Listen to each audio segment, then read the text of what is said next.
Eu sou a Carmen, tenho 25 anos, sou bancária, afastada do meu trabalho já há 2 anos. A minha vida antes do diagnóstico era uma vida de uma jovem de 20 e poucos anos. Então eu tinha uma vida muito ativa, tinha até uma dificuldade em que as pessoas me auxiliassem ali de alguma forma. Eu tinha uma vida muito ativa. Gostava de fazer atividade física, gostava de sair com os meus amigos, estar próximo da minha família sempre que podia. Então era uma vida bem diferente da vida que eu levo hoje.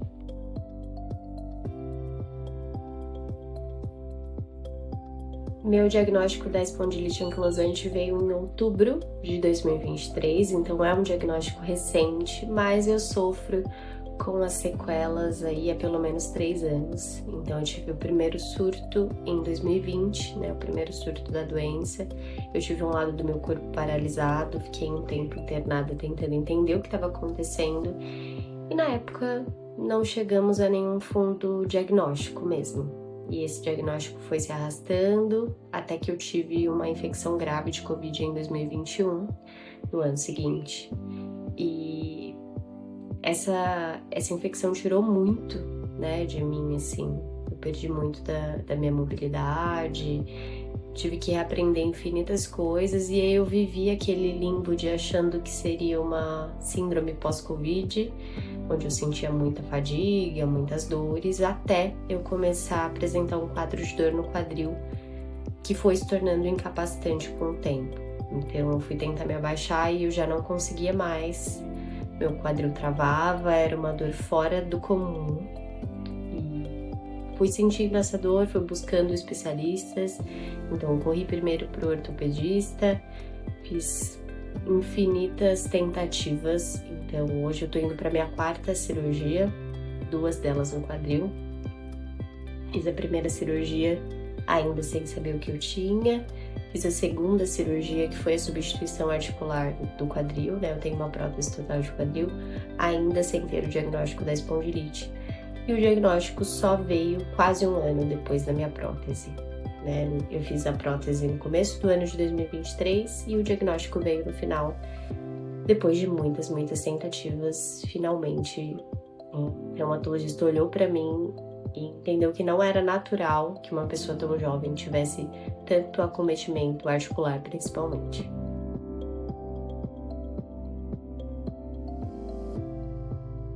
Como eu me senti quando eu descobri, eu confesso que não era uma doença que eu conhecia muito. Se eu tinha escutado falar, era 1, 2 vezes. E eu brinco que essa foi a primeira vez que uma paranoia da minha cabeça virou realidade. Eu fui no reumatologista como uma última tentativa, né? Os ortopedistas já não tinham mais o que fazer. Eu fiz todos os procedimentos e ainda tinha dor, ainda tinha uma mobilidade, né, reduzida importante. E assim que eu fui, a médica já me apresentou essa possibilidade. E eu lembro que eu voltei para casa e fiquei... Eu acho que não é. Quando a gente finalmente conseguiu confirmar, eu senti um alívio, o que é estranho de dizer, mas eu já estava sofrendo há tanto tempo com as dores sem ter noção do que era, ouvindo os médicos dizer que eu era muito jovem para ter tudo que eu tinha, mas eles também não tinham uma explicação. Então, foi desesperador, mas foi um alívio, né? Poder saber o que eu ia tratar, né? Conhecer o nosso inimigo nos dá mais força para lutar contra ele.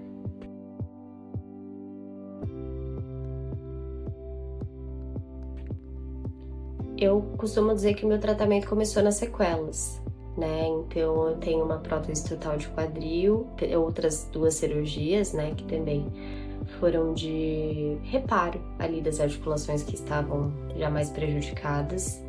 Então tive essa cirurgia importante, que é da troca ali articular. E o meu primeiro tratamento, enfim, para a espondilite anquilosante diagnosticada foi o tratamento com uso de imunobiológico. Como a doença estava em atividade já num nível que eu já tinha testado outras alternativas, o imunobiológico foi a primeira alternativa de tratamento e é o tratamento que eu faço até hoje.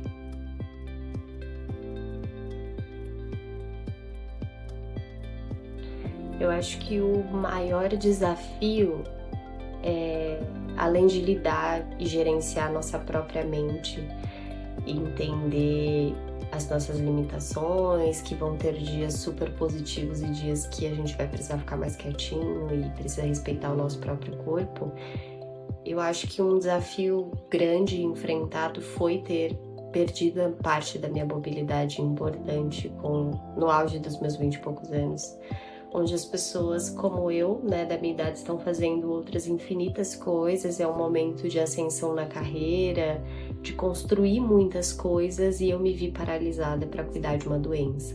Então eu acho que esse é o meu principal desafio, além do olhar do outro sobre a gente, né, dos médicos, de toda a questão que eu tive de erro médico durante esse tempo, mas acho que a perca de mobilidade foi o mais importante.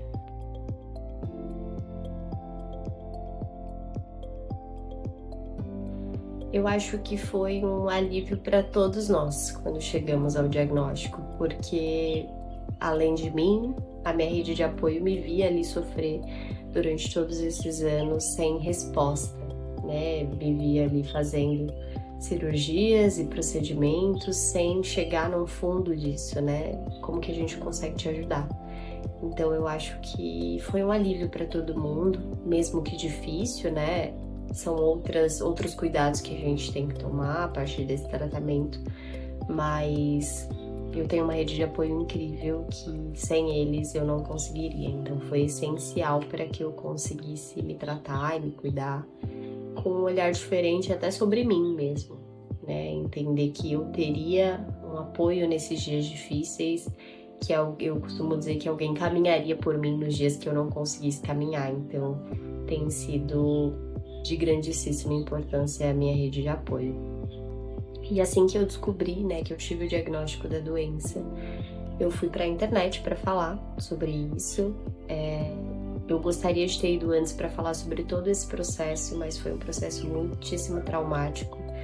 Então, depois que eu tive o diagnóstico, eu ganhei força para poder falar para as pessoas que elas não precisariam passar por tudo que eu passei se elas tivessem acesso e buscassem um diagnóstico precoce.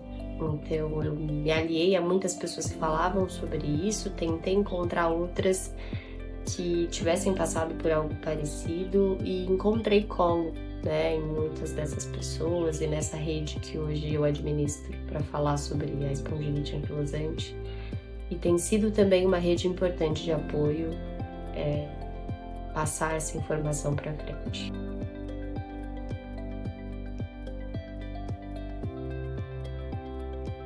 São muitas coisas que a gente gostaria de falar e eu volto a dizer que eu gostaria de ter tido um apoio assim que eu passava pelo que eu estava passando e de uma mensagem de conforto, alguém que sequer dissesse que eu ficaria bem algum dia, né, em algum momento.